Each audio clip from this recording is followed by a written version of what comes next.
Alessandro Del Sale, una partita a mozzafiato, forse dei momenti un po' di calma, però il gol, eravamo in superiorità numerica, ma quel gol è stato probabilmente il momento in cui la partita si è davvero sbloccata.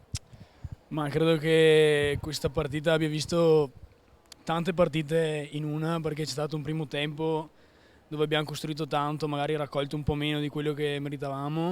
Il secondo tempo che è partito molto lentamente e alla fine gli ultimi 2-3 minuti sono stati veramente una cosa, un continuo ribaltamento. Siamo stati bravi a mantenere la lucidità anche quando la partita magari poteva scappare via con una decisione sbagliata, siamo stati bravi a stare con la testa e credo che finalmente abbia raccolto quello che in settimana abbiamo lavorato tanto e ci mancava forse veramente poco per arrivare al risultato, perché a parte settimana scorsa credo che nelle altre partite abbiamo dimostrato di potercela giocare con tante squadre, quasi con tutti, e ci mancava solo quel qualcosa in più che secondo me questa sera siamo riusciti a trovare. Appunto la testa si è visto completamente che la testa questa volta c'era e ha fatto tantissimo, è chiaro che no, il fisico è quello che conta, ma la testa fa tantissimo.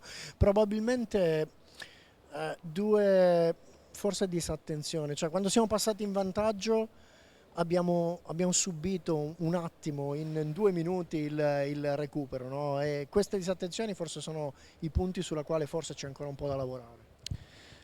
Sicuramente perché anche contro il Valdagno eravamo sopra 3-1 in casa e siamo riusciti a farci recuperare, quindi è sicuramente qualcosa dove pecchiamo e dove bisogna trovare magari qualcosina in più.